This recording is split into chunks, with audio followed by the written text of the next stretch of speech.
naman akla. Narito tayo ngayon upang matunghayan ang napakainit, nagbabaga at talaga namang usap-usapan at maraming pinakainaabangan na issue ni Ate Erica. Sa pagpapatuloy ng ating istorya ay kasalukuyan nga na pag-uusapan na naman ni Kalingap Val Santos Matubang ang issue kay Ate Erica sa kanyang ate, sa kanyang tita at buo pang kapamilya nila kasama si Lolo Miguel. Sa pag-uusap nga na ito ay pinaalalahanan ni Kalingap Val Santos Matubang na hindi daw siya kalaban at gusto niya rin maayos ang hidwaan na ito. Si Miss Admin ng Korea. Aba, wag ka naman mag-post sa Facebook mo na parang nagbabanta doon sa maglulo at maglula at hindi maganda yon. Hindi maganda yung magbabanta ka na baka maubos yung ipin. Wag naman ganon. Ha? Hindi maganda yung ugaling gayaan. So, alam mo mga kalingap, meron tayong nakapasok na dyan, ng mga espiya. Ha? Spy sa kanilang group chat po. At lahat ng pinag-uusapan nila ay nasa atin na po lahat. Ang admin ito mga kalingap ay sa Incheon, Korea, Amy Tonya Cao Torres. Magandang morning sa iyo ha. Hindi ako kaaway dito. Tandaan niyo po. Hindi kaaway si Val Santos Matubang. Gusto kitang ma-meet ng maganda ini si... May asawa ka ba? Ma'am Torres? Tonyakaw Torres? Nasa Korea ka pala?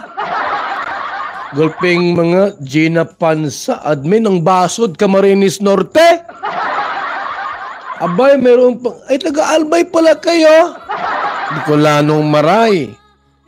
Sino pa po ini? Ay, aba. Iba dito. Kilala ko wag naman ganong... ang sama naman ng mga nyo. Ito, tulad nyo, no? Ang mensahe nyo sa inyong, O, tulad nyo, no? Mga kalingap. Ay, grabe naman ini. Parang hindi makatao, ha?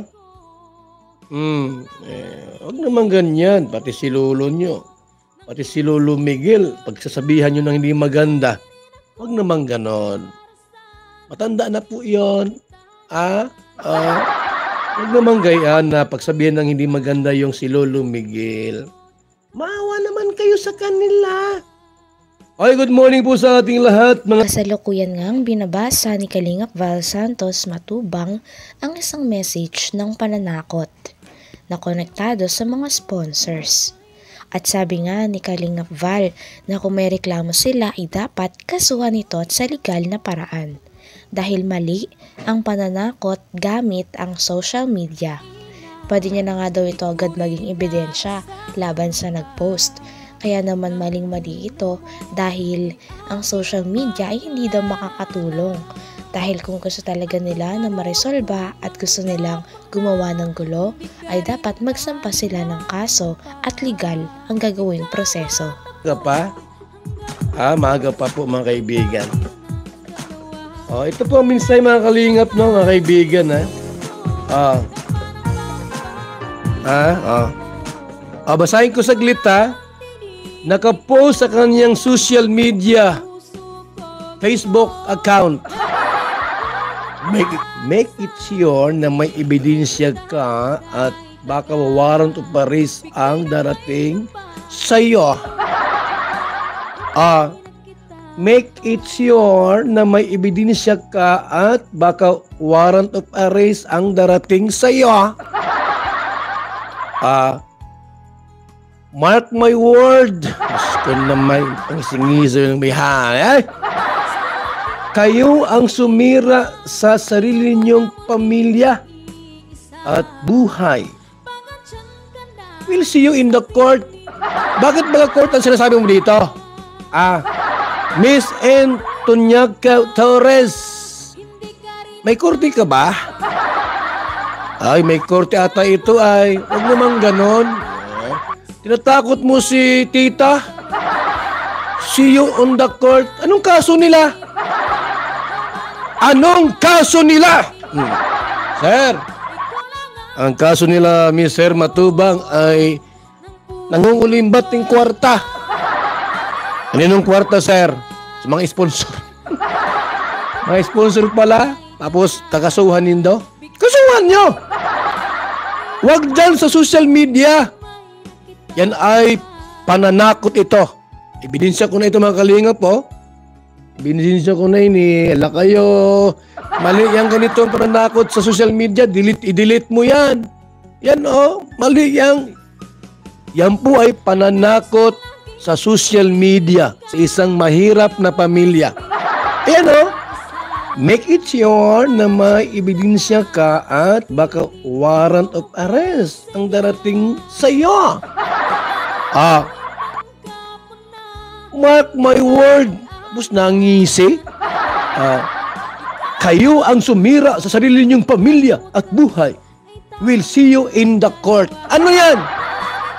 Pananakot ba yan sa kanila nila tita at Sabi pa nga ni Kalingap Val Santos Matubang na ang mga ganito daw na post na may pananakot sa social media ay pwede daw pumasok sa cybercrime.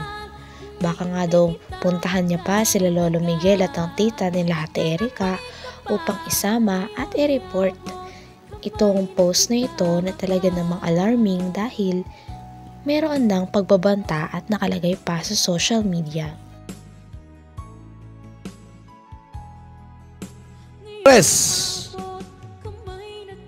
Mga kaibigan, ako po ay hindi po nagbibiro. Binabasa ko lang. God bless and see you in the court! Abay, talo mo pa si Marilyn TV. May court ka nang nalaman. Sige po, itry ko itong dalhin sa kasama ko si Lolo Miguel at si Tita. Yung mga nasa Facebook mo, na pananakot, try namin po cybercrime. Try namin bukas sa cybercrime. Ito po yung mga ganitong pananakot. Mali ito mga kaibigan. Sa totoo lang, ito po ay pananakot sa isang pobre. Yung ganito, see you in the court! Ay ano na tayo? Ano ba ini? Antoniaca Torres. Ikaw ba'y masariling korte? Suprema sa Pilipinas? But every time you see you in the court, God bless and see you in the court. Aba naman. Ituloy mo. Panindigan mo lahat ng sinabi mo, ha? Gather some evidence. Yung totoo. Kasi pag hindi kayo ang kawawa, kayo nag-umpisa. Hindi ako. Tapang talaga mga kaibigan ni Antoniaca Torres. Hindi ako. Totoo naman. Tuloy natin, di mo nga mabanggit pangalan ko, sobra mo pakialam sa hindi nyo naman pera at buhay. Be ready for yourself! Tapang mo, day. Kabay Bisaya o Muslim? Huwag naman ganyan po. Huwag nyong takutin ang maralita. Nasa Korea ka eh. Nasa Korea ka. May pera. May trabaho. Yung nasa bundok, nakatira, walang kwarta, walang pinag-aralan, huwag mong takutin. Huwag mong takutin.